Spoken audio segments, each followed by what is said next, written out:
आफतों बलियात से महफूज व मामून फरमाए। आमीन। मैंने हदीस शरीफ में पढ़ा है, इन उलमा ने बयान किया होगा, हजरत ने बयान किया होगा और लोगों ने भी बयान किया होगा, मगर मैं अब शुरू होता हूं थोड़ा, अगर इजाजत हो तो। ये बच्चे जो हम देख रहे हैं आज ये बच्चे हैं, लेकिन आका का फरमान सुनो। अल्लाह के रसूल सल्लल्लाहु ताला अलैहि वसल्लम इरशाद फरमाते हैं, अल्लाह ताला नजर बद से बचाए, अल्लाह ताला नसीब अच्छा करे, सबकी बच्चियों का नसीब अच्छा करे।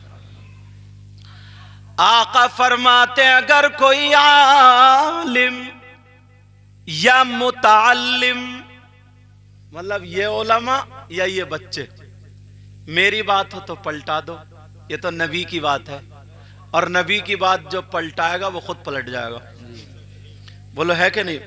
आका फरमाते अगर कोई आलिम या पढ़ने वाला तालिबे इल्म किसी बस्ती के कब्रिस्तान से गुजर जाए, कुछ तर्जमा भी ना करे, शाकिर भाई उठ गए, कुछ तर्जमा भी ना करे। अब एक काम करियो, अगर नोट देने हो ना तो चुपके से या तो सैयद साहब के हाथ में दे दियो, अब तुमने बुलाया तो मुझसे सुन लो, वरना निकाल निकाल के हाथ में रखते रहियो, जब मैं जाऊं तब मुसाफा कर लियो। और अगर भूल जाओ तो कल को मस्जिद में जाओगे नमाज पढ़ने, उसकी पेटी या गुल्लक में डाल दियो, मगर अब थोड़ी सुन लो, ठीक है ना? हाँ, हालांकि देना भी सुन्नत है, लेना भी सुन्नत है, मगर मेरा मामला वो नहीं है, अगर नोट बढ़ने लगे तो मैं 2 शेर बढ़ा दूं, ऐसा मामला नहीं है। अल्लाह ताला हम सबको सलामत रखे। आका फरमाते हैं कोई आलिम या तालिबे इल्म किसी बस्ती के कब्रिस्तान से गुजर जाए, कुछ पढ़े नहीं, दुआ ना करे, कुरान ना पढ़े, मर्रा का लफ्ज है यानी खाली गुजर जाए, तो आमना के लाल बयान फरमाते हैं उसके गुजरने की बरकत ये होगी कि उस कब्रिस्तान के मुर्दों से अल्लाह ताला 40 दिन तक के लिए अजाब उठा लेता है। सुभान अल्लाह, सुभान अल्लाह। तो ये बच्चे गलियों में घूमते होंगे तो बीमारियों का क्या होता होगा, जरा गौर करो इस फरमान से। आका फरमाते हैं, नबी का फरमान सुनो प्यारे, अगर किसी ने आलिम का चेहरा देख लिया गोया उसने मेरा दीदार कर लिया। सुभान अल्लाह, सुभान अल्लाह, माशाअल्लाह, माशाअल्लाह। और जरा एक बच्चा मुझे याद आ रहा है जो पढ़ने चला, एक बस्ती जिसका नाम गजाला, उस बस्ती का नाम क्या था बोलो? याद रखियो ना, मैं याद कराता हुआ चलूंगा। उस गजाला में एक अमीर रहता था, मालदार रहता था, एक अच्छा आलिम घोड़े पर सवार हो करके उस अमीर के बच्चों को पढ़ाने के लिए जाता था। 9 साल का बच्चा रास्ते में खड़े हो करके उन आलिम साहब को देखा करता था और मुस्कुराता था। तुम किसी आलिम को देख के मुस्कुराते हो? आज कुछ लोग तो ऐसे होते हैं, अगर कोई अच्छा कुर्ता पहन लेना तो उनका दिल जल भुन के रह जाता है, पता नहीं कहां से मार दिया होगा इन्हें। समझे? अल्लाह ताला हम सबको हिदायत नसीब फरमाए। जब काफी दिन गुजर गए, उन्होंने एक दिन घोड़ा रोका, कहा बेटा तुम रोजाना इस टाइम आते हो और मुझे देखते हो, क्या बात है? कहा मैं भी चाहता हूं कि मैं आपसे तालीम हासिल कर लूं, मुझे आलिम का देखना अच्छा लगता है, पसंद करता हूं, मगर मैं चाहता यह हूं कि मैं आपसे इल्म हासिल करूं। वो कहने लगे बेटा मेरे पास वक्त नहीं है इतना, मुझे ये काम है, मुझे यहाँ पढ़ाना रहता, यहाँ रहता, वक्त है ही नहीं, मैं तुम्हें कैसे पढ़ा पाऊंगा। तो उस बच्चे ने क्या कहा, इन बच्चों के लिए है, ये सबके लिए, जो बच्चे पढ़ रहे हैं उनके लिए भी। उस बच्चे ने कहा जनाब रास्ता मैं निकाल लूंगा। कहा क्या रास्ता?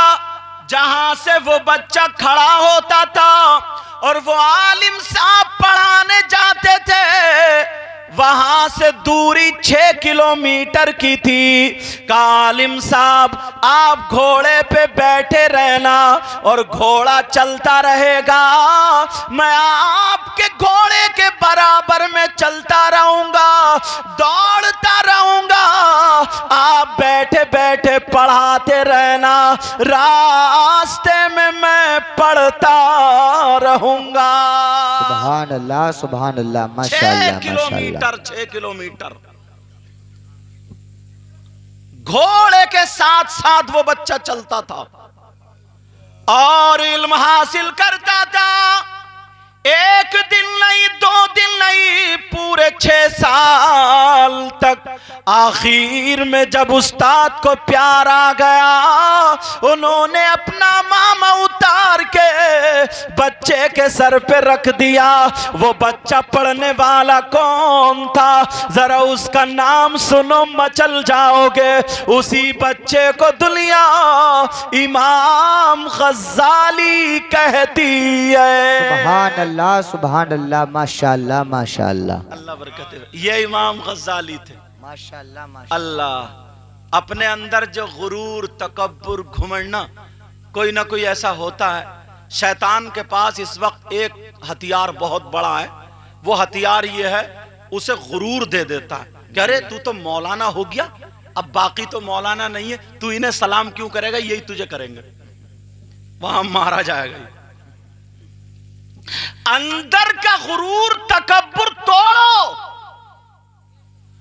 अल्लाह अल्लाह, जरा सुनो इमाम गज़ाली की। बू अली फारंदी की बारगाह में गए, सदरी पर अशरफियां लगी हुई थी।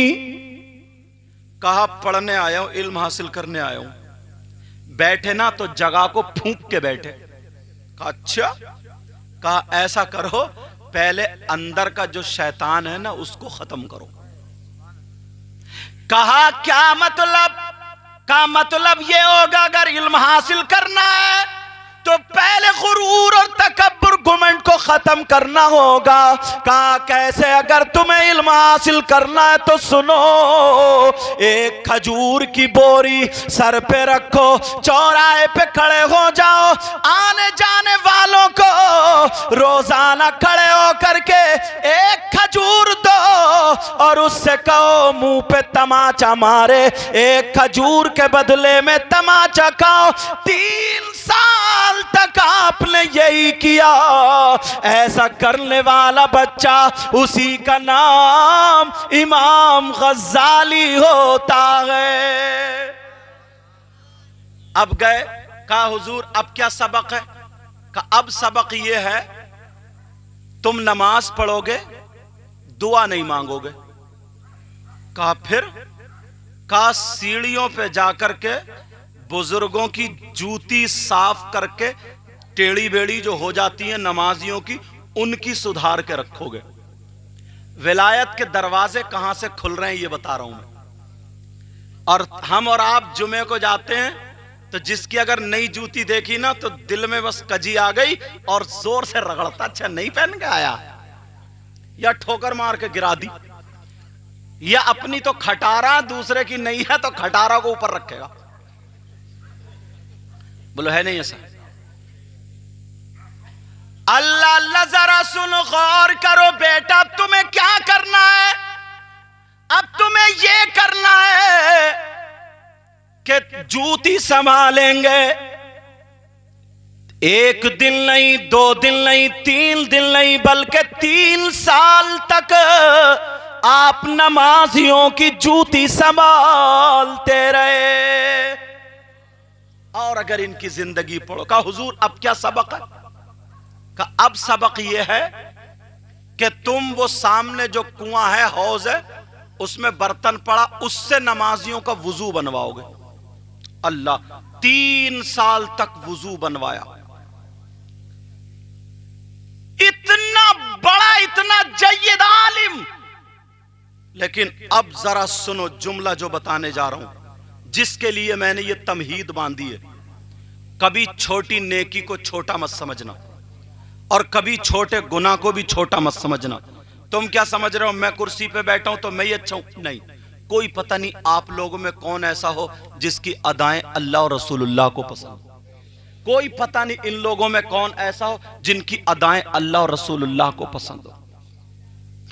अल्लाह अल्लाह, जरा सुनो, इमाम गज़ाली को किसी ने ख्वाब में देखा और पूछ लिया, सरकार क्या हाल है? आपकी कब्र तो ये हाल है कि चारों तरफ हरियाली है, जन्नत की क्यारी बनी हुई है। कौन सा काम अल्लाह को पसंद आ गया, कौन सा अमल पसंद आ गया? तो इमाम गज़ाली ने क्या जवाब दिया? ये नहीं कहा कि मैं नमाज़ें बहुत पढ़ता था, ये नहीं कहा कि मैं रोजे बहुत रखता था, ये नहीं कहा मैंने किताबें बहुत लिखी हैं, ये नहीं कहा मैंने नेकियां बहुत की हैं। वहां हकीकत में उन्होंने ऐसा किया, मगर इमाम गज़ाली क्या बोले, सुनो बेटा, ऐसा मामला हुआ, मेरी अल्लाह ने मग़फ़िरत फरमा दी, मगर अल्लाह को कौन सा काम पसंद आया? कहाँ जरा बताओ। इमाम गज़ाली कहते हैं, तुम्हें याद होगा एक दिन मैं हदीस शरीफ लिखने बैठा था। कहाँ बैठे थे? कहा तुमने मुझे कलम और दवात ला करके दिया था। कहाँ? सरकार ला करके दिया था। इमाम गज़ाली कहते हैं, जैसे ही मैं कलम लेकर के लिखने बैठा, कलम लेकर के लिखने बैठा, और मैंने जब वो कलम स्याही में डुबोया, रोशनाई में, और जब निकाला तो उस कलम की नोक पर एक मक्खी बैठ गई और रोशनाई पीने लगी। तवज्जो, आज देखना जरा। कहा वो मक्खी बैठ गई और रोशनाई पीने लगी। मैंने कलम को रोक दिया कि ये भी अल्लाह की मखलूक है, ये इसी से पेट भर रही है, मैं इसके पेट पे लात नहीं मारूंगा, मैं नहीं उड़ाऊंगा। इमाम गज़ाली ने कहा, अगर मैं चाहता तो इसे मैं हिला करके गिरा देता, अगर मैं चाहता तो इसे फूंक करके उड़ा देता, अगर मैं चाहता तो इसको हटा देता, मगर मैंने सांसों को रोक लिया, हदीस लिखना बंद कर दिया। वो मक्खी रोशनाई पी करके पेट भरने लगी। उसका जब पेट भर गया तो वो मक्खी उड़ गई। अल्लाह को मेरी अदा इतनी पसंद आई, इतनी पसंद आई, अल्लाह ने इसकी बदौलत मेरी मग़फ़िरत फरमा दी। अब अपने गिरेबान में झांक के देखना, कितने मक्खियों का क्या, बाज तो अपने माँ बाप की तरफ भी नहीं देखता। अरे जिस माँ बाप की वजह से ये पैदा हुआ, दुनिया में आया, खुद शादी हो गई, एक तरफ चला गया, देखता नहीं है मां किस हाल में है, बाप किस हाल में। मक्खी का क्या पेट भराएगा, मक्खी का क्या पेट भराएगा। आज लोग छोटी छोटी बात पर गौर नहीं करते। किसी के यहां शादी हो, प्रोग्राम हो, कुछ खाना बच जाता है, प्लेटों में बचा हुआ इकट्ठा करके एक तरफ डाल देते हैं। बोलो होता नहीं होता, तुम नहीं खाओगे, मेहमानों को नहीं खिलाओगे, इसलिए किसी के पांव के नीचे एक तरफ डाल देते। आकर के अगर कुत्ते खाने लगे, बकरी खाने लगे, बाज बूढ़ा उठता है, डंडा लेकर कुत्तों पे डट पड़ता है। इससे पूछो कौन खाएगा ये खाना? एक मक्खी की वजह से। अल्लाह अल्लाह, जरा अपने ऊपर गौर करो प्यारे, गौर करो। कितने लोगों का दिल दुखाते, कितने लोगों को हम तकलीफ देते, कितने लोग हमसे परेशान हैं। कभी अपने ऊपर गौर किया, कभी अपने आप को देखा है? एक मर्तबा शरीयत मुस्तफा के आईने में अपने आप को देख लो। अगर बोलने पर आ जाए तो 50 मर्तबा झूठ बोलता, 50 मर्तबा। और फिर कहता मेरी दुआएं कबूल नहीं होती, फिर कहता मेरे काम नहीं बनते, फिर कहता घर में खैर और बरकत नहीं होती। अल्लाह फरमाता बिस्मिल्लाहिर रहमानिर रहीम, लानतुल्लाहि अलल काज़िबीन। झूठों पर अल्लाह की लानत। और जिस पे अगर 50 मर्तबा अल्लाह की लानत पड़ जाए, क्या वो कामयाब हो सकता है? भाई ये कुरान है ना, ये तो कुरान की आयत है ना ये। कभी तुमने सोचा हमारे घर में जो कुरान रखा हुआ है, इसकी आयतें क्या कह रही हैं? ऐसा भी कोई इंसान है, ऐसा कोई इंसान तुमने देखा कि जिसका मरा हुआ भाई यहां लेटा हो, जिसके भाई का इंतकाल हो चुका, सगा भाई मर गया हो, इंतकाल हो चुका हो, और वो अपने मरे हुए भाई का गोश्त नोच नोच के खाता हो? देखा तुमने आज तक ऐसा? कितना बुरा इंसान होगा वो। मगर तुम्हारे घरों में, हमारे घरों में जो कुरान रखा है, उसे उठा करके तो देखो प्यारे। 50% लोग हम में से ऐसे हैं, 50% हैं। कभी सोचा तुमने? मरे हुए भाई का गोश्त खाने वाला, मुर्दा भाई, उसका गोश्त खाने वाला, समाज में उसे कोई रखेगा? उससे कोई रिश्तेदारी रखेगा? उसे कोई पास में बिठा लेगा? उसे कोई दस्तरखान पे खिलाएगा? मगर मेरी बात हो तो हटा दो, इनकी हो तो हटा दो, अल्लाह का कलाम कहां से हटाओगे? अल्लाह फरमाता वला यग़तब बादुकुम बादा अयुहिब्बु अहदुकुम अन याकुल लहमा अखीहि मैतन फकरिहतुमू। घर में जाकर के देख लेना, तर्जमा मैं कर रहा हूं। अल्लाह फरमाता अगर कोई आपस में एक दूसरे की गीबत करता है, चुगली करता है, बुराई करता है, पीठ पीछे उसका बयान करता, गीबत करता है, अल्लाह फरमाता ऐसा है जैसे मरे हुए भाई का गोश्त खाना। अब झांकियों गिरेबान में कितने लोग खा रहे हैं? ये तो अल्लाह का फरमान है ना। मैं तो कुरान की आयत रखूंगा या हदीस? कितने लोग खा रहे। अभी चौराहे पे देख लियो, किसी को एक को लेंगे, उसकी पीठ पीछे बुराई। अल्लाह का फरमान है, कुरान में आया, ऐसा है बुराई करना जैसे मरे हुए भाई का गोश्त खाना। और अल्लाह माफ फरमाए हजरत, ये बीमारी हम लोगों के अंदर भी आ गई।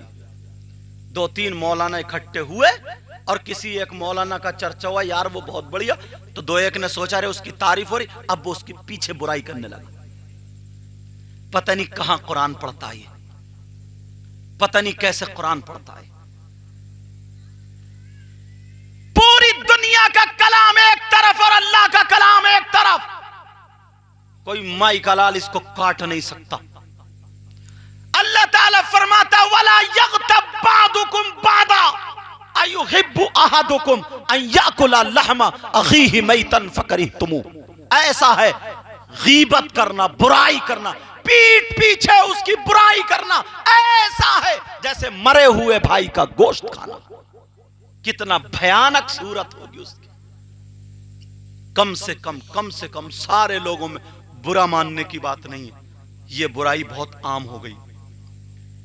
कहीं बैठ जाएंगे, जिक्र निकला है तो कोई ना कोई उसकी बुराई करना शुरू कर देगा। अगर तुम्हें दर्द है, हमदर्दी है, उसके सामने उसकी इस्लाह कर दो, उसके सामने उसकी इस्लाह करो, वरना जबान मत खोलो। और अगर खोलोगे तो अल्लाह का फरमान कोई नहीं काट सकता। मेरे नबी की बारगाह में दो औरतें आई। कौन आई? दो औरतें। उनके मसाइल थे, कुछ भी पूछना होता आका की बारगाह में। जैसे ही आका की बारगाह में पहुंची, मेरे नबी ने फरमाया चुप हो। दोनों चुप गईं। कहा तुम अपने मरे हुए भाई का गोश्त खा के आई हो? अब एक दूसरे के मुंह को देखने लगी, कहने लगी आका अपने भाई का, वो भी मरे हुए, कौन गोश्त खा लेगा? मेरे नबी ने फरमाया खा के आई हो। दोनों की आंखों में आंसू चले। आका कितनी बुरी औरत हो, कैसी हो, अपने भाई का गोश्त कैसे खाएगी? मेरे नबी ने फरमाया खा के आई हो। दोनों रो करके कहने लगी आमना के लाल, हमारे माँ बाप आप पर कुर्बान, आका आज तो हमने गोश्त खाया ही नहीं है, आज तो हमने खाया ही नहीं। मेरे नबी ने फरमाया उधर जाओ, हल्क में उंगली करो और पलटी करो, कै करो। दोनों उधर गई, हल्क में मुंह में उंगली डाल के जब पलटी की तो गोश्त के लोथड़े और बोटियां निकल रही थी। किताबें उठा करके देखो, बोटियां गोश्त के लोथड़े निकल रहे थे। दोनों एक दूसरे के मुंह को रोने लगी आका के कदमों पे, आका माफ करवा दे, आपा हमें, वो आका हमें कसम है रब्बे जुल जलाल की, हमने आज गोश्त ही नहीं खाया था, मगर ये आया कहां से? मेरे नबी ने फरमाया तुम किसी की गीबत करके आई हो, तुम किसी की चुगली करके आई हो। गांवों में ये बहुत है, चौराहे पे बैठे किसी की बेटी का रिश्ता हो, बेटे का रिश्ता हो, 10 कमियां निकालने बैठ गया। कोई आ गया, उसकी बुराई ये नहीं देख रहा मेरा बन क्या रहा, हो क्या रहा। नबी ने फरमाया कि तुम किसी की गीबत करके आई हो, और गीबत करना, चुगली करना ऐसा है जैसे मरे हुए भाई का गोश्त खाना। आज के बाद कोई किसी की गीबत करेगा, अगर मुझसे वायदा कर लो ना, तो पता नहीं आप में कौन ऐसा हो जिसकी वजह से ये वायदा हमारा आपका कबूल हो जाए, और कबूल हो गया तो कामयाबी हो जाएगी। कोई गीबत करेगा, मैं हाथों को गवाह बनवाऊंगा। हाथ उठा करके सब लोग तौबा करो, हाथ उठाओ, तौबा करो सब लोग, बोलो या अल्लाह हमें माफ फरमा दे, आज के बाद हम किसी की गीबत नहीं करेंगे इंशाअल्लाह, इंशाअल्लाह, इंशाअल्लाह। रख लो प्यारो, एक एक चीज को उठाओ और आगे बढ़ो, एक एक चीज को उठाओ और आगे। एक इंसान के बारे में और जरा बता दूं, अगर तवज्जो हो तो। बातें समझ में आ रही, मैं ज्यादा तेज तो नहीं बोल रहा हूं। वो इंसान भी तुम्हें कितना बुरा लगेगा, मोहल्ले में उसे टिकने नहीं दोगे। किसे मालूम है? किसे? मैं थोड़ा आसान करके बोलूंगा, इसको पूरा समझना, कि जो बेटा अपनी मां पर गलत नजर रखे, मेरा इशारा समझ गए? अल्लाह, उससे ज्यादा नालायक कोई होगा? अगर पता चल जाए मोहल्ले वालों को, तो मोहल्ले वालों से टिकने देंगे? उससे रिश्तेदारी जोड़ेंगे? वो कितना बुरा शख्स होगा जो बेटा अपनी मां के साथ मुंह काला करे। मगर ऐसे भी लोग हैं। कहां हैं? फिर मैं हदीस का सहारा लेता हूं, इजाजत हो तो रखूं, और तौबा करते जाना, एक एक बात उठाऊंगा और चलता हूं आगे को। वो कौन है?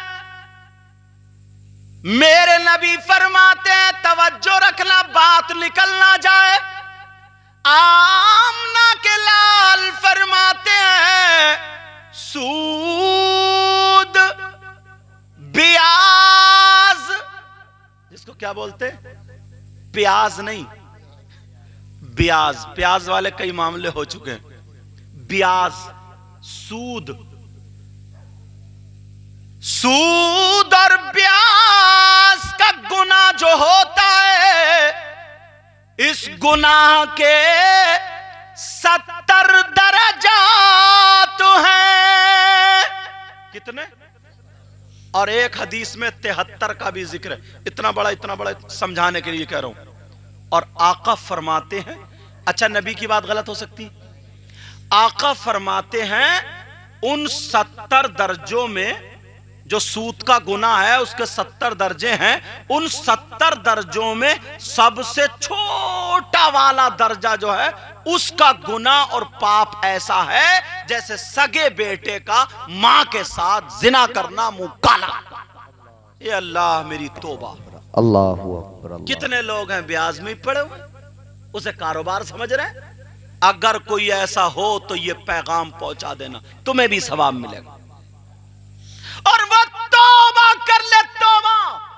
आज के बाद हराम का लुकमा मुंह में नहीं जाना चाहिए। आज के बाद हराम का लुकमा मुंह में नहीं। अल्लाह समद। अल्लाह ताला मुझे भी अमल की तौफीक अता फरमाए, आमीन। अब जरा ढूंढो और तलाशो, जो लोग नमाजें पढ़ते हैं, जो लोग रोजे रखते हैं, जो लोग अच्छे काम करते हैं, मेरे आका के सारे उम्मती, एक हदीस तुम्हारे सामने ला रहा हूं। आका फरमाते सलासा ला यक़बलुल्लाहु अज़्ज़ा वजल सरफ़न वला अदला आक़वमल्लाल व मुकज़्ज़िबुम बिक़द्र। बातें सबकी समझ में आ रही है? आप लोग जोश में और होश में दोनों हो? बिल्कुल सही हो? सबकी समझ में आ रही है? तो फिर हाथ उठाओ किस किस की समझ में नहीं आ रही है। हाँ, बहुत होश में हो, चलो ठीक है। ये मैं हंसी के जुमले इसलिए कह रहा हूं ताकि जहन अगर थोड़ा बहुत इधर हो, इधर आधर हो भी, तो फिर मेरी तरफ लग जाए। अब सुनाऊंगा तुम्हें हदीस का तर्जमा। मेरे नबी फरमाते हैं, तवज्जो, पीछे वो उस मोहल्ले वाले भाई, इधर रखो बेटा तवज्जो। मेरे नबी फरमाते हैं, मेरी उम्मत में, किस में बोलो? मेरी उम्मत में। हाँ, बातें मत करियो, मैं बहुत आराम से बोल रहा हूं। मेरी उम्मत में 3 ग्रुप ऐसे हैं, 3 किस्म के लोग ऐसे हैं जो नमाज पढ़े तो उनकी नमाज कबूल नहीं हो, रोजे रखें रोजे कबूल नहीं हो, ज़कात दें ज़कात कबूल नहीं, हज करें हज कबूल नहीं, कोई इबादत उनकी काबिल कबूल नहीं। कितनी किस्म के लोग हैं? सलासा ला यक़बलुल्लाहु अज़्ज़ा वजल सरफ़न वला अदला। मैंने हदीस भी पढ़ दी, खोलू कौन कौन है वो? अब फहरिस्त निकालना, और अगर कोई ऐसा हो तो तौबा करना। मुझे पता नहीं है कि कौन क्या गुनाह करता है, मगर अपना अपना सबको पता है। सही बात है, अपना अपना सबको मालूम, चाहे वो कितने ही बन के आ जाए, मगर अपना अपना सबको मालूम होता। नबी फरमाते सलासा, 3 तरह के लोग ऐसे हैं जिनकी कोई इबादत काबिल कबूल नहीं। अल्लाह। नंबर 1, देख लियो और फिर ढूंढियो। मैं तो हदीस पढ़ रहा हूं और तुम तक इस अंदाज में बयान कर रहा हूं जैसे सबक पढ़ाता हूं, और तुम सुन भी इस अंदाज में रहे हो जैसे पढ़ रहे हो। नंबर 1, अला कुलि वालिदै,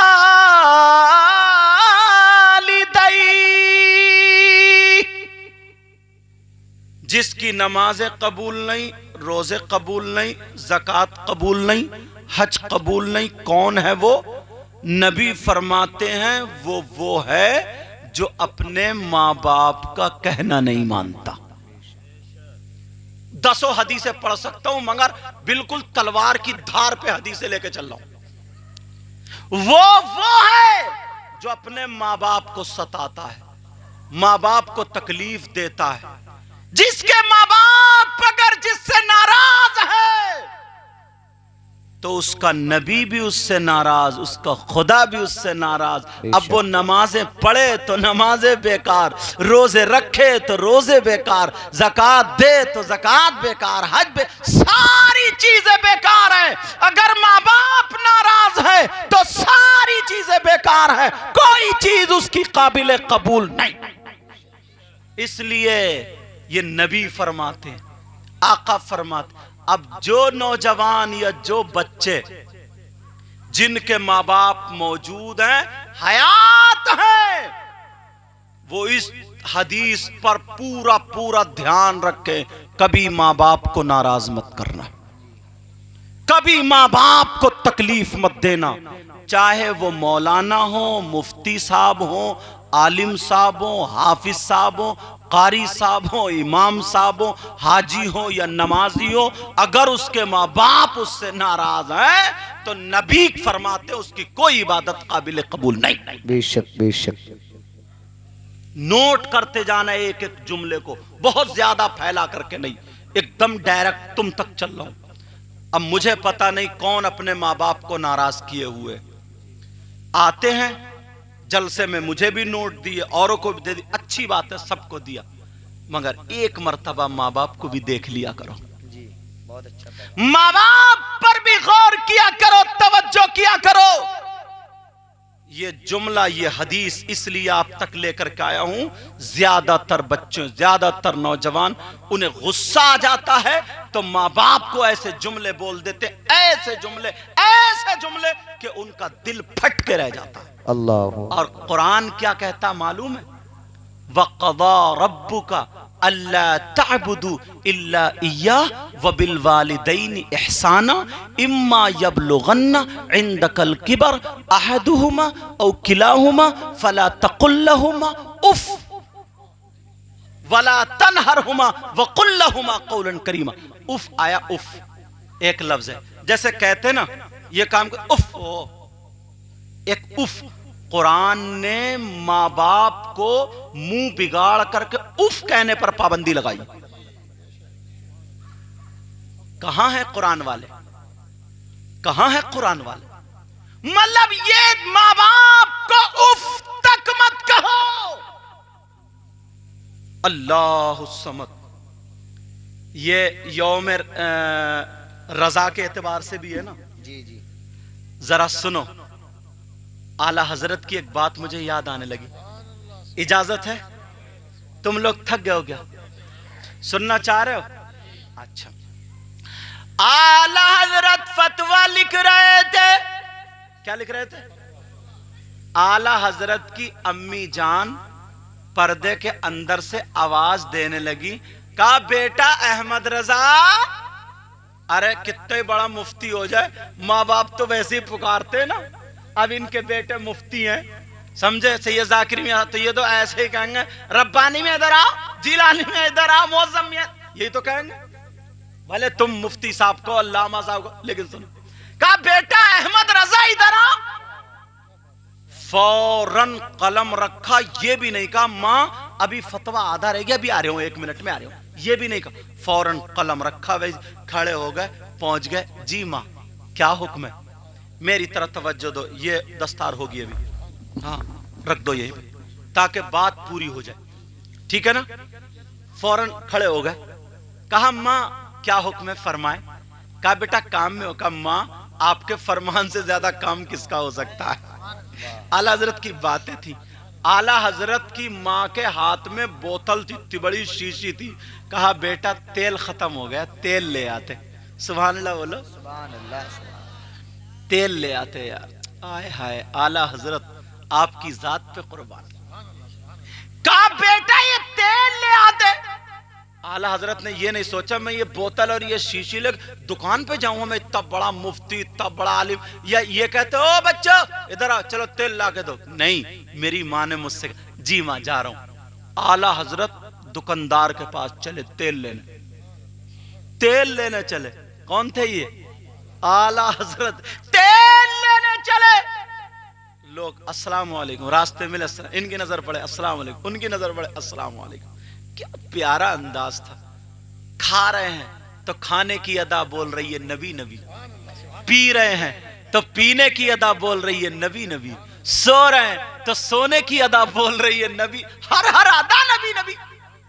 ऐ इश्क तेरे सदके जलने से छूटे सस्ते, जो आग बुझा देगी वो आग लगाई। सुभान अल्लाह। नारे तकबीर, नारे रिसालत, नारे गौसियत मसलके आला हजरत जश्न दस्तार बंदी हुजूर सैयद मुकीमुर रहमान साहिब किबला जिंदाबाद जिंदाबाद। आला हजरत पहुंच गए दुकानदार ने देखा, अरे हजरत आए, वो उठ के खड़ा हो गया, बोले सरकार हुक्म फरमा देते मैं घर ही आ जाता। कहा नहीं, मेरी माँ ने भेजा है, मेरी माँ ने भेजा है। कहा ये बताओ, उलमा के लिए भी ये जुमला बहुत नसीहत आमेज होगा। कहा ये बताओ, ये शीशी बोतल कितने में भर जाएगी? पहले तेल जो बिकता था वो नापने वाली कुप्पी वगैरह होती थी ना, उससे नापते थे, 1 आने की, 2 आने की, 4 आने की, 5, जो भी हो उस दौर में। उसने देखा और नापा तो बोले 5 आने में ये बोतल भर जाएगी। मगर आप इतने बड़े आलिम हैं, इतने अच्छे आलिम हैं, मेरी दुकान पे आए, अब तो बरकतें होंगी, यूं होगा तो तमाम बात, मैं आपसे 3 आने लूंगा, 2 छोड़ दूंगा। सुभान अल्लाह बोलो। आला हजरत ने उसके ऊपर देखा, नीचे देखा, मुस्कुरा दिए और मुस्कुरा करके कहने लगे, लो मेरी बोतल भर दो। सुभान अल्लाह। 5 आने में जो भरी जा रही थी वो बोतल भर गई। आला हजरत जो मिर्ज़हिया पहने थे, जिस आजकल उसे सदरी बोलते हैं, 5 आने निकाले और दे दिए। उसने देखा तो 2 आने वापस कर दिए। कहा ये 2 आने ले लो, सुनने की बात है। आला हजरत बोले 5 आने में भरी जा रही है, 2 क्यों वापस कर रहा है? क्या इतने बड़े अल्लामा आला हजरत मेरी दुकान पर आए, 2 आने दे रहा हूं, छोड़ रहा हूं। बरेली का इमाम बोला, रख लो रख लो, अहमद रजा का इल्म 2 आने में बिकता नहीं है। जिंदाबाद जिंदाबाद जिंदाबाद। माशाअल्लाह माशाअल्लाह तो माशाअल्लाह माशाअल्लाह या रसूल नहीं छोड़ो। अल्लाह 2 आने में बिकता नहीं है। एक नवाब साहब, और बोलूं हजरत, थोड़ा बोलूं? हाँ, बता देना मुझे जब खत्म करना हो। आला हजरत के एक मुरीद थे, वो नवाब साहब चित्तौड़गढ़ के। कौन थे बोलो? नवाब साहब। तो वो जब मुरीद हुए, कोई बात नहीं, हो गए मुरीद, तो पीर साहब अल्लाह बरकतें फरमाए, पीर साहब कहते हैं ना, बोलो बेटा मैंने अपना हाथ बड़े पीर के हाथ में दिया, जिस सिलसिले के बुजुर्ग होते उसी से कहते हैं। तो मुरीद हो गए। ब्रिटिश अंग्रेजों का दौर था। अब जब मुरीद हुए तो उन पे हासिदीन ने ऐसा इल्जाम लगा करके फांस दिया, अंग्रेजों ने उनकी फांसी का हुक्म दे दिया, उनको जिंदान में डाल दिया, जो उनका कैद खाना था, जेल थी, उसमें डाल दिया, और ऐलान कर दिया कि 14 दिन के बाद इनकी फांसी होगी। अब बड़े चक्कर में, कोई सबूत नहीं, कोई दलील नहीं फांसी से बचने की। बेचारे नवाब साहब अंदर, जैसे ही अंदर थे, अब 3 दिन रह गए, 3 दिन फांसी के, तो इन्हें याद आया, अल्लाह खैर फरमा, मैं वाले देखिए कितने बड़े खर्राटे मार रहे हैं।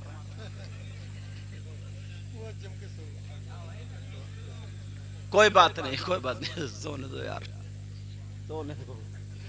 उनका रोजाना का काम रहता है ना, मगर ये गिर नहीं रहे यार, कुर्सी बैठो सो। चलो खैर, दुआ करो कि ये ना गिरे। रोज का काम। तवज्जो, चलो तवज्जो, ये रख दो बेटा। अब वो जब 3 दिन रह गए, मेरी तरह तवज्जो रखो, अब उन्हें मत देखो, मुझे देखो। जब 3 दिन रह गए तो उन्होंने कहा कि मैं कोई लावारिस थोड़ी हूं, मैं भी तो पीर का मुरीद हूं। रात को रोते हुए पुकारने लगे, कहने लगे मैं कोई लावारिस नहीं हूं। आला हजरत, मुझ पे कोई इल्जाम भी नहीं है, मैंने कोई काम भी नहीं किया, खाली इल्जाम लगा और फांसी हो रही है। ऐसा तो हो नहीं सकता कि फांसी हो जाए। रात भर रोते रहे, दुआ करते रहे, रोते रहे, दुआ करते रहे। ख्वाब में आ गए आला हजरत, माशाअल्लाह, और साथ में बड़े पीर साहब भी थे। सुभान अल्लाह बोलो। कहा बेटा जो मैंने कहा था ना कि बड़े पीर के हाथ में हाथ दिया तो इनके हाथ में हाथ दिया था, अब मांग लो। कहा सरकार ना तो कोई गलती है मगर इल्जाम इतना तगड़ा लग गया कि 2 दिन रह गए, परसों को फांसी लगेगी। बड़े पीर मुस्कुराए, यहां मोढ़े पे हाथ रखा, कहा बेटा परसों को तुम्हें फांसी नहीं होगी, तुम घर जाकर के नाश्ता करोगे। सुभान अल्लाह। नवाब साहब ने जब इतना सुना, आला हजरत भी बोले परसों को घर जाकर के नाश्ता करोगे। सुबह को आंख खुली, बिल्कुल मुतमईन हो गए, बोले अब फांसी नहीं हो सकती। अब उनके जो बहुत करीबी दोस्त थे ना वो मिलने आए, बोले नवाब साहब मैं आपके साथ में रहे हूं, दोस्तों में हर तरीके की बात होती है, अगर कोई गलती हो गई हो तो माफी तलाफी कर लेना, परसों को जो है तुम्हारी फांसी हो जाएगी। तो बोले पागल हुए, परसों को मुझे फांसी नहीं होगी, मैं घर जाके नाश्ता करूंगा, और तुम मेरी बीबी से कह देना नाश्ता बना के रखे, परसों को घर आके नाश्ता करूंगा।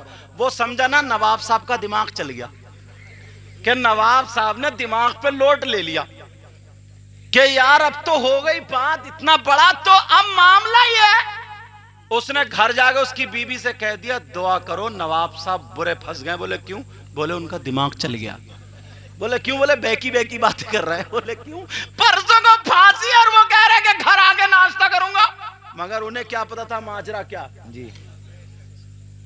अब बीबी गई रोती हुई, बोले अल्लाह तू मौत तो इन्हें दे रहा, कम से कम पागल होने से तो बचा ही लेता, और औरतों को तुम जानते ही हो। कहे अल्लाह तू इन्हें मौत तो दे ही रहा, पागल होने से बचा लेता, मौला तूने इन्हें पागल भी कर दिया, मेरे नवाब साहब को पागलपन से ठीक कर दे। नवाब साहब बोले पागल होगा तेरा बाप। कहा मैं पागल नहीं हूं, चल नाश्ता बना, घर परसों को घर आके नाश्ता करूं। अब तो उसे भी पक्का हो गया कि हाँ बेकी बेकी बातें चले। बड़ा बेटा आया, मां चिपट के रोने लगी, कहा बेटा तुम्हारे अब्बू खत्म हो गए, पागल हो गए, पागल। सब में उड़ गई, नवाब साहब पागल हो गए। अब जो भी मिलने के लिए आए वो यही कहे तुम भी आना, परसों को घर में नाश्ता है। अब सब वही जहन में लेके चलो नवाब साहब से बातें करेंगे। नवाब साहब पागल हो गए। गांव में कुछ लोग मजा लेने वाले होते हैं ना, अल्लाह अल्लाह, लेकिन जब परसों हुआ सारे लोग मिलने के लिए आए। बीबी से नवाब साहब ने कहा तुम मत आओ, घर जाओ, नाश्ता बनाओ, मैं घर आकर के नाश्ता करूंगा। इधर नवाब साहब की फांसी की तैयारी, नवाब साहब की फांसी की तैयारी, बग्गी तैयार कर दी। नवाब साहब को बिठाया गया, जा रहे हैं तख्ते पर चढ़ेंगे फांसी। बीबी से बोले मैं अभी आ रही हूं, तू जा घर जाके नाश्ता बना, नाश्ता होगा। अब बीवी रो रो के दुआएं करे अल्लाह इन्हें ठीक कर दे। वो कह रहा है नाश्ता बना, वो कह रही है ठीक कर दे। अब वो कह रहे हैं कि नवाब साहब पागल हो गए, मगर क्या पता था अंदर की बात क्या है। मेरे आला हजरत का कैसा करम हुआ, वाह वाह। क्या पता था आला हजरत का कैसा करम हुआ। नवाब साहब बग्गी पर बैठे और चलते चले जा रहे हैं। बीबी से कहने लगे जाओ नाश्ता बनाओ। सारे लोग रोते रह गए। नवाब साहब तख्ते पर पहुंच जाते हैं, वहां पर फांसी का फंदा तैयार है, ऊपर से चेहरे पे कपड़ा डाल दिया जाता है। जब चेहरे पे कपड़ा डाला तो फिर इन्होंने आला हजरत को पुकारा, कहा आला हजरत मैंने तो ऐसे ऐसे ख्वाब में देखा था कि मैं परसों को घर जाकर के नाश्ता करूंगा, लेकिन यहाँ तो फांसी का इंतजाम है। इधर फांसी का फंदा गले में पड़ने वाला था, मगर अगर एक कासिद आ जाता है और उसके हाथ में रुक्का है, आकर के कह देता है फांसी रोक दो। कहा क्यों रोकी जाएगी? कहा इसलिए मलिका विक्टोरिया की आज ताजपोशी हुई है। इस ताजपोशी की वजह से मलिका विक्टोरिया ने सारे लोगों को यह हुक्म दे दिया है, जिसे जिसे आज फांसी लगनी थी उसकी फांसी माफ कर दी गई है।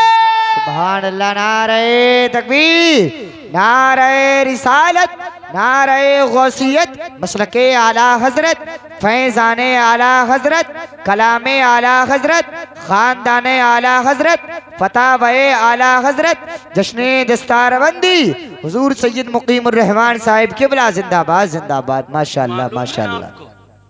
तो जैसी मोहब्बत करोगे वैसे ही पाओगे, जैसी मोहब्बत करोगे। और आजकल तो लोग अगर मुरीद भी हो रहे हैं तो मतलब के लिए, और पीर बन रहा तो वो भी मतलब के लिए। जैसी तेरी दाल भात वैसी मेरी फातिहा। अल्लाह माफ फरमाए। लेकिन सुनो, नबी ने फरमाया 3 तरह के लोग ऐसे हैं जिनकी कोई इबादत काबिल कबूल नहीं। यही तो थे। नंबर 1, शाबाश, अल्लाह ताला आपका भला करे, आमीन। इतने लोगों में बहुत कम लोग। नंबर 1 वो कौन है जिसकी कोई इबादत काबिल कबूल नहीं? माँ बाप का नाफरमान। सबक मत भूलना। कौन बोलो? माँ बाप का नाफरमान। अब दूसरा, ना गीबत करने वाला, वो तो मैंने वो बताया था अलग से कि गीबत करने वाला कौन है मालूम है? ये बताया था कि ऐसा है जैसे मरे हुए भाई का गोश्त खाना, वो अलग था, समझे? वो उससे पहले बताया था। और उससे पहले बताया था जो सूद लेता है, समझे, उसका गुनाह ऐसा है 70 दर्जे होते, उनमें से सबसे छोटा वाला दर्जा उसका इतना बड़ा गुनाह जैसे माँ के साथ बेटे का मुंह काला करना। ये मतलब था ना। अब ये हदीस चला रहा था मैं। 3 तरह के लोग ऐसे हैं जिनकी नमाजें भी कबूल नहीं, जलसे भी कबूल नहीं, कोई इबादत, नारा भी कबूल नहीं, तकरीर भी कबूल नहीं, नात भी कबूल नहीं। वो कौन है? उनमें से नंबर 1 माँ बाप का नाफरमान। अब दूसरा बताने जा रही हूं। दूसरा बता दूं, वमन्नान, एहसान करके एहसान जताने वाला। जी। आज लोग मौका देखते हैं कि जरा सी बात मिले और इन दोनों में ऐसे ऐसे करा दूं। कुछ लोगों करते हैं हजरत, कुछ लोग ऐसा करते हैं कि बस जरा सा मौका मिल जाए तो ऐसी जली कटी बातें झूठ सच्ची मिला के उन दोनों में नफरत पैदा करा देते। ये दिल का मैल, हसद, कीना, बगावत, इसको दूर कर दो, इसको खत्म कर दो। और जिसका दिल साफ होता है ना, जिसके दिल में मैल नहीं होता है, जिसका दिल बिल्कुल साफ और शफाफ होता है, जो लोगों में नफरतें नहीं मोहब्बतें बढ़ाता है, मोहब्बतें फैलाता है, वो जन्नती इंसान होता है। बेशक बेशक। कौन होता है बोलो? मुझे बात याद आ रही है, तवज्जो रखना, बहुत काम की बात है। मेरे नबी की बीबी हजरत आयशा सिद्दीका रज़ी अल्लाह ताला अन्हा, दोनों मियाँ बीबी घर में। एक दिन आका हजरत आयशा को देखते रहे, बोले आयशा इधर आओ, ताल इलैया, इधर आ गई। कहा आयशा आज मैं इतना खुश हूं। आयशा तुम मुझसे कुछ भी जो चाहो पूछ लो, जो चाहो पूछ लो और जो चाहो मांग लो। कहा आका पूछ लूं? कहां पूछ लो? और मेरे नबी ने फरमाया ना, तुम अगर चाहो तो किसी से इजाजत मशवरा भी ले लो। मालूम था कि बेटी अपने बाप के पास जाएगी, सिद्दीक अकबर के पास जाएगी। हजरत आयशा बोली आका मशवरा भी ले लूं? कहां जाओ, मुझे मालूम है, मैं समझ गया। हजरत आयशा सिद्दीका जल्दी से गई हजरत अबू बकर सिद्दीक के पास और कहा आज नबी बड़े खुश हैं और ये कह रहे हैं कि आयशा आज मुझसे जो चाहो पूछ लो, जो चाहो पूछ लो। अच्छा आयशा, मैं इस दिन के इंतजार में था, मैं बताऊंगा क्या पूछना। ऐसी चीज पूछनी है जिसके लिए हम तड़पते हैं। मगर आयशा तुम पूछो, तुम्हें पता चले ना तो मुझे भी बता के जाना। कहा जी अब्बा जान ठीक है। हजरत आयशा से सिद्दीक अकबर ने कहा मैं बताता हूं, क्या पूछो। कहा अब्बा जान हाँ बता। हजरत अबू बकर सिद्दीक कहने लगे बेटी मेरे नबी मेराज को गए थे। कहा जी गए थे, पहला आसमान, दूसरा आसमान, तीसरा, ये पूरा सुना होगा आपने। कुर्बे खास में पहुंचे, अल्लाह के करीब। कहा बेटी रसूलुल्लाह और अल्लाह में जो बातें हुई थी राज़ो नियाज की, वो उन दोनों के अलावा तीसरे को किसी को पता नहीं। जिब्रील को भी पता नहीं, कहीं किताबों में भी पता नहीं। राज़ो नियाज की बातें हमें भी पता नहीं। सिद्दीक अकबर बोले कहा बेटी पता नहीं क्या बातें हुई अल्लाह में और रसूलुल्लाह में। ओ मेरी शहजादी नबी से पूछ लेना का जो अल्लाह में और आप में जो राज़ो नियाज की बातें हुई थी, उन तमाम बातों में से कोई एक बात बता दो। कितनी अहम बात है। हजरत आयशा बोली ठीक है, गई खुश खुश। काका पूछूं? आका पूछ लूं? मेरे नबी बोले मालूम है, पूछो। का आका आप मेराज को गए? का अल्हम्दुलिल्लाह, पहले आसमान, दूसरे, चौथे, पांचवें, छठे, सातवें, अर्श आजम, कुर्बे खास में पहुंचे। तो आप में और अल्लाह ताला में जो राज़ो नियास की बातें हुई थी वो किसी को भी पता नहीं है। उन बातों में से कोई एक बता दो। मेरे नबी बोले आयशा ये तुम नहीं बोल रही हो, तुम्हारे पीछे कोई और बोल रहा। मेरे नबी समझ गए। कहा आयशा मगर तुमसे वादा कर लिया तो बताऊंगा जरूर। अब आयशा बड़ी खुश, हाँ कब बताओ। मेरे नबी बोले अच्छा आयशा बता दूं?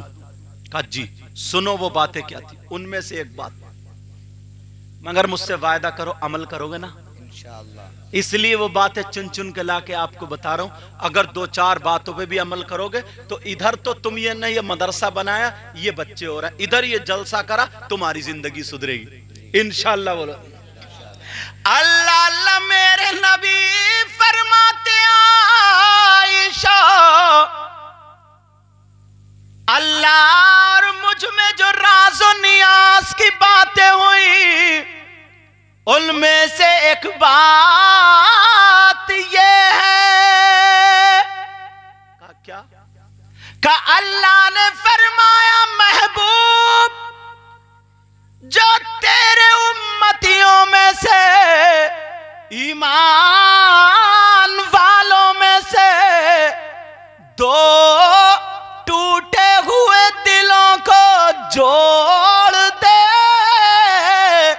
उसे बगैर हिसाब किताब के जन्नत में ले जाना। सुभान अल्लाह, माशाअल्लाह माशाअल्लाह। जो नफरत वालों को नफरतें दूर करके मिला दे, समझ में आ रही? तो वो जन्नत के रास्ते पर। क्या फरमाया? याद रखियो जुमला। का राज़ो नियाज की जो बातें थी अल्लाह ने फरमाया महबूब अगर जो टूटे हुए दिलों को जोड़ दे वो जन्नत के रास्ते पर है, चला जाए जन्नत में। हजरत आयशा बड़ी खुश हुई, पता चल गया।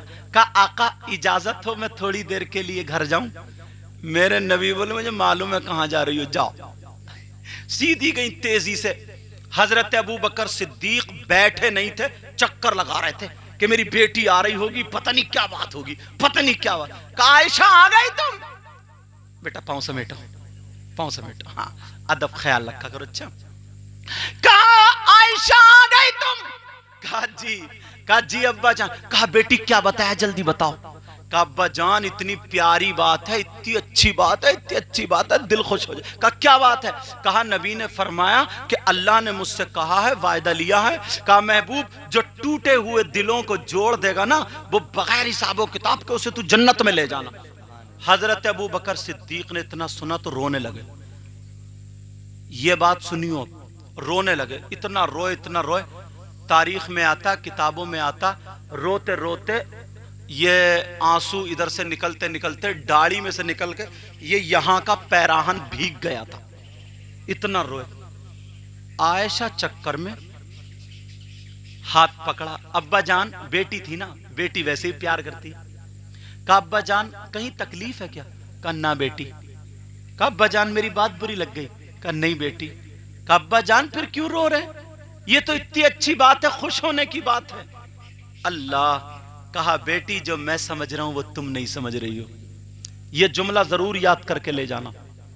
कहा बेटी सुनो, तुमने एक तरफा देख लिया मगर इसका पलट देखो। अल्लाह ने वादा फरमाया जो टूटे हुए दिलों को जोड़ देगा वो जन्नत के रास्ते पर है, और एक इसका मतलब यह है जो जुड़े हुए दिलों को तोड़ देगा वो जहन्नम के रास्ते पर है। और आने वाले जमाने में जोड़ने वाले कम होंगे, तोड़ने वाले ज्यादा। बेशक बेशक बेशक, सच्ची बात। आज के बाद तोड़ने वाला काम तो कोई नहीं करेगा। समझ में आ गई बात? कुछ लोगों को खाली मूली, पीर साहब क़िबला से ये साहब, खाली मूली लोगों को जलन हसद हो जाए। अच्छा दोस्ताना है इनका अच्छा, और पहले के दोस्त यार आहा पक्के सच्चे दोस्त होते थे। अब का दोस्त अल्लाह माफ फरमाए, सबकी बात नहीं कर रहे हो, मगर ज्यादातर आस्तीन का सांप है, आस्तीन का सांप। मतलबी दोस्त है, मतलबी।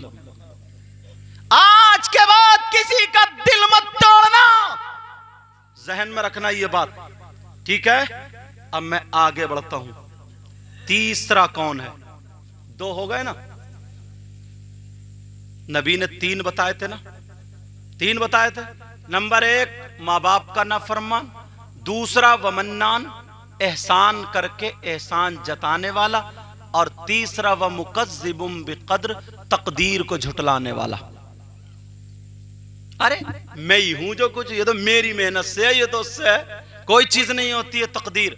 नहीं, अल्लाह ने जो तुम्हारी किस्मत में लिख दिया, तकदीर का लिखने वाला बनाने वाला कौन है? बोलो, परवरदिगार है। पर उसी पे तवक्कुल रखो, उसी पे भरोसा रखो, इतना इतना इतना मजबूत ईमान रखो, मजबूत ईमान रखो कि हमारी जान चली जाए, गर्दन कट जाए, मगर अल्लाह की जात से भरोसा हटना नहीं चाहिए। इतना मजबूत ईमान होना चाहिए, ईमान वाले का, मुसलमान का ईमान इतना मजबूत होना चाहिए। समझ में आ गई? मैंने कुरान की आयत पढ़ी थी, वला तमशी फिल अर्दी मराहा, जमीन में अकड़ के मत चलो, तकब्बुर से मत चलो, अकड़ फूंक करते हुए मत चलो, इनकिसारी के साथ चलो, आजिजी के साथ चलो। प्यारे, इधर से गुजरो तो सलाम करो, उधर से गुजरो तो सलाम करो। आपस में मेल मोहब्बत प्यार, किसी की बहन बेटी को मत तको, समझे? किसी के रिश्ते मत तोड़वाओ। चेहरों पे दाढ़ी हो, सर पे टोपी हो, मस्जिदों में नमाजें पढ़ो, मदरसों में बच्चों को पढ़ाओ।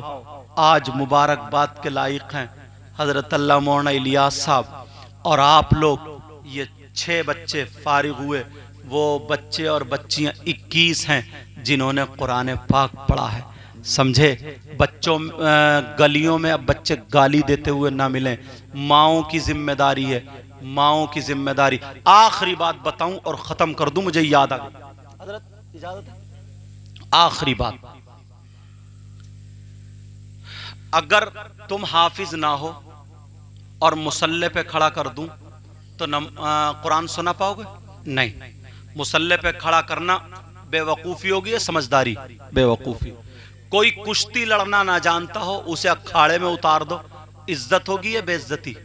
बेवकूफी। अखाड़े में, मैदान में उस वक्त लाना चाहिए जो उस चीज का माहिर हो।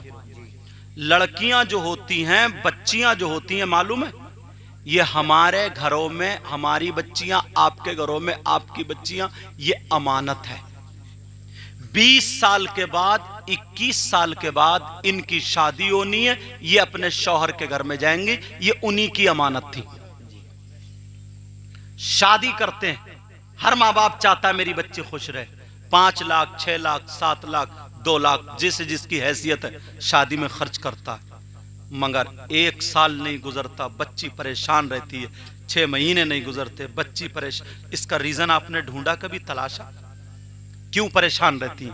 मैं बताऊं क्यों परेशान रहती है। सुनो, अगर तुम मुझसे फावड़ा चलवाओ खेत में, 10 मिनट में मैं फैल जाऊंगा, फावड़ा नहीं चलेगा, और तुम आधा 1 घंटा आराम से चलाते रहोगे। क्यों? तुम्हारी प्रैक्टिस है। मैं तुमसे तकरीर कर रहा हूं, 10 मिनट में तुम बगैर पानी के नहा लोगे, इतना पसीना आएगा। बोलो है कि नहीं है? और हम लोग ये उलमा कर, जो जिसका काम है, जब तुम्हें मालूम है लड़की को अपने घर जाकर के, वहां जाकर के ससुराल चलानी है, तैयार क्यों नहीं किया? बुलेट तो तुमने दे दी, 4 पहियों की दे दी, उसकी तरबियत क्यों नहीं की? ये माए और मेरी बहनें सुन ले, खुद तो बर्तन मांज रही है और बेटी डबल बेड पे लेटी हुई मोबाइल चला रही है। खुद कपड़े धो रही है, बेटी आराम से जवान हो गई, वो लेटी हुई है। अब इनसे पूछो ये मां है कि दुश्मन है? ये हक तलफी कर रहे हैं। मालूम है 20 साल के बाद इसे अपने घर जाना है। अल्लाह अल्लाह, शादी हो गई, बहुत अच्छा खाना, बुलेट वगैरह सारी चीजें दे दी, सब कुछ 5-7 लाख रुपए खर्च किए, मगर बेटी के घर में खुशहाली नहीं है। खाना बनाए तो सर में दर्द, काम करे तो सर में दर्द, क्योंकि उसने करा ही नहीं है। और अगर ये माए शुरू ही से अपनी बच्ची को सिपाही बना देती, काम करा देती, तो ये ससुराल में जाकर के कार लेके जाए या ना जाए, मोटरसाइकिल लेके जाए या ना जाए, जहेज लेकर के जाए या ना जाए, मगर ससुर को बाप बना लेती है और सास को माँ बना लेती है। 2 रोटी टाइम से मिल जाती है तो सास ससुर बहू नहीं बल्कि बेटी कह के पुकारते हैं। जब तुम्हें मालूम है इसे जाना है, कोई भी मालदार अपनी बेटी को घर पे, तो फिर तुम उसे तैयार क्यों नहीं कर रहे हो? तैयार करना जरूरी है। यही वजह, अगर इनके बेटे की बीबी हो, एक तरफ तो हम ये पढ़ते हैं हमारे माँ बाप की इज्जत, और उधर वो जानती नहीं है कुछ भी पकाना या बनाना या खिलाना, कैसे क्या चलेगा? इसलिए बच्चियों की तरबियत जरूरी है। आज ये इतनी बच्चियां देख रहे हैं, 10-15 बच्चियां, ये इनके सीने में कुरान है, ये कुरान पढ़ रही है, तो अब इन्हें कोई बंबई की फिल्म बनाने वाली सामने नहीं आएगी। अगर आएगी तो मदीने की फातिमा सामने आएगी, करबला की ज़ैनब सामने आएगी, अगर आएगी तो मक्कतुल मुकर्रमा की खदीजतुल कुबरा सामने आएगी। ये बच्ची को मालूम होगा, इस बच्ची को पता होगा कि मेरे शौहर का हुकूक क्या होगा, मेरे सास का हक क्या है, मेरे ससुर का हक क्या है। मेरे शौहर को खुश करने के लिए मुझे सास ससुर का काम करना होगा, मुझे कैसे चलना होगा, कैसे खाना होगा, कैसे पीना होगा, कैसे ओढ़ना होगा। अगर बेटियों को तुम्हें तैयार करना है तो ये फैशन परस्ती से निकाल करके 3 घंटे के लिए, 4 घंटे के लिए, 5 घंटे के लिए मदरसे भेज दिया करो। मदरसे में मोबाइल नहीं देखेगी, कुरान देखेगी। अगर पढ़ेगी तो वुजू बना करके पढ़ेगी। कुरान देखे तब भी सवाब है, पढ़े तब भी सवाब है, छुए तब भी सवाब है, सीने से लगाए तब भी सवाब है। ऐसी बेटी अगर माँ बाप के घर में होगी तो माँ बाप के लिए रहमत बन जाती है, शौहर के घर में हो तो शौहर के लिए नेमत बन जाती है, और जब माँ बनती है तो औलाद के लिए इसके कदमों के नीचे जन्नत। सुभान अल्लाह, सुभान अल्लाह, माशाअल्लाह, माशाअल्लाह। मौका है, महल है, अल्लाह बरकतें फरमाए। मौका है, महल है। बचाने का तरीका 24 घंटे अगर शैतानियत में वही बच्चों का जहन बन जाता, और इन बच्चियों से पूछना तो ये जिक्र करेंगी तो क्या करेंगी, कहेंगी तेरे कितने सिपारे हो गए, तेरी कितनी सूरतें हो गई। पहले घरों में चर्चे चलते थे कि तूने रमजान में कितने कुरान पढ़ लिए, कि तेरे रमजान में कितने। अब तो आंख खुलेगी सुबह को, रात सुबह को इतनी मोटी आंखें, आंख रगड़ते हुए पूछ रही बहन तेरे कितने एपिसोड हो गए, ये पूछ रही है। और उसने बता दिया 3 या 5, तो अम्मा बर्चिगान 7 हो गए रात। निकालो, इससे निकालो बाहर, बाहर निकालो। इनके हाथों में कुरान दो, इनके हाथों में कुरान दो। अगर चर्चा हो तो कुरान को। घरों से तिलावतों की आवाजें आना बंद हो गई। पुरानी औरतें कितना कुरान पढ़ती थी, कितनी तिलावतें करती थी, कितनी बरकतें होती थी, कितनी रहमतें होती थी। अब चारों तरफ से कमाई है, चारों तरफ से कमाई है, मगर बरकत फिर भी नहीं। चारों तरफ से कमाई आ रही है, बरकत फिर भी नहीं। अल्लाह मुझे भी अमल की तौफीक अता फरमाए, आपको भी अमल की तौफीक अता फरमाए। याद रखना इन शेरों पर, ये जो शेर पढ़ने जा रहे हो खत्म कर रहा हूं, अमल करते रहना। कौन कहता है,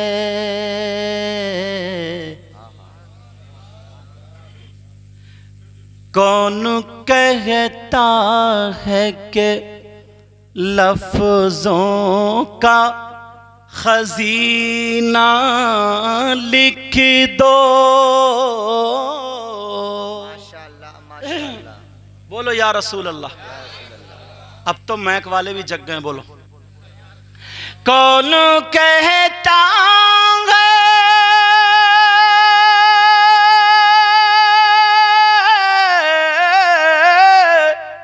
कौन कहता है कि लफ्जों का खजीना लिख दो, और दिल की, हाँ दिल की तख्ती पे मेरी लफ्ज मदीना लिख दो, मदीना लिख दो। बोलो ना मदीना। पता नहीं किसकी कबूल हो जाए। दिल की तख्ती पे मेरी लफ्ज मदीना लिख दो। मौत या जाएंगे,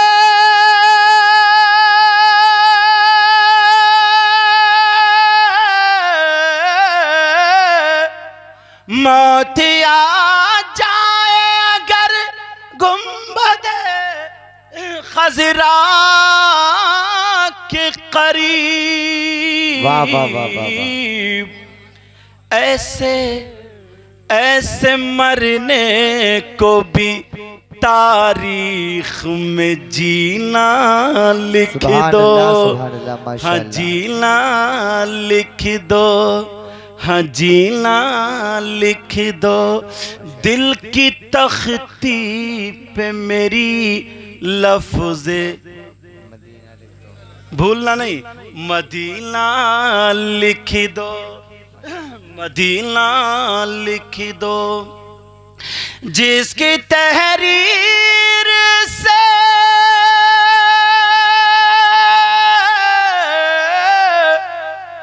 जिसकी तहरीर से तौहीन रिसालती होवे, ऐसे गद्दार को लफ्जों में कमीना लिख दो, कमीना लिख दो। दिल की तख्ती पे मेरी लफ्ज़े मदीना लिख दो, मदीना। मुझको अंबर को भी मिलती है जहां से खुशबू, मेरी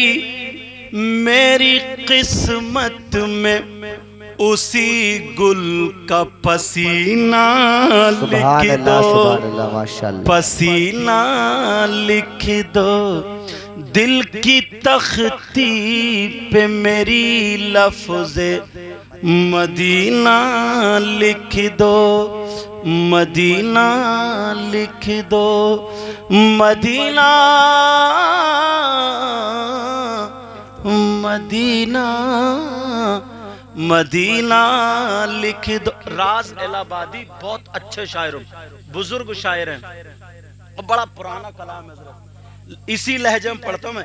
लज्जते, तवज्जो, लज्जते, लज्जते इश्क़ नबी दिल में छुपाए रखना, ये खजाना है लुटेरों से बचाए रखना।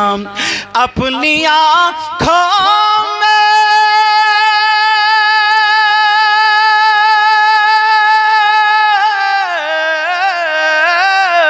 अपनी आँखों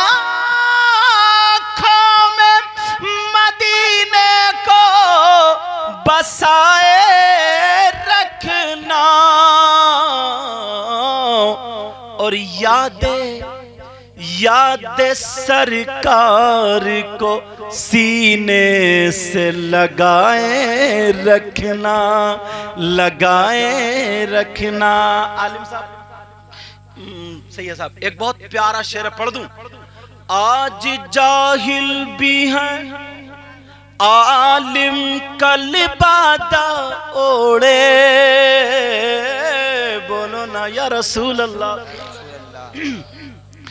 आज जाहिल भी है आलिम का लिबादा ओढ़े, ऐसे मुल्लाओं से ईमान बचाए रखना, बचाए। नमाजियों के लिए बड़ा प्यारा, नमाज पढ़ते हो ना, बोलो अल्हम्दुलिल्लाह। जुमे की तो पढ़ते ही होगा, मुझे पूरी उम्मीद। अल्लाह ताला 5 वक्त का नमाजी बनाए। तेरे सजदों को भी मिल जाएगी मेराज वफा, मोहब्बत की मेराज। तेरे सजदों को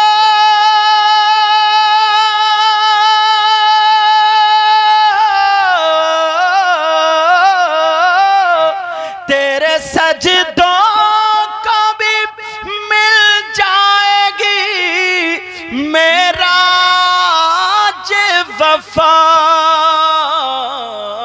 कब? सर झुकाना, सर झुकाना तो जरा दिल भी झुकाए रखना, सर झुकाना तो जरा दिल भी झुकाए रखना। ये खजाना लुटेरों से बचाए रखना, अपनी आँखों में मदीने को बसाए रखना।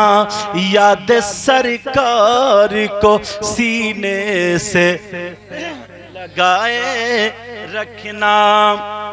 वरफाना लका जिक्र को है उन्हीं की खातिर राज इस राज को सीने से लगाए रखना।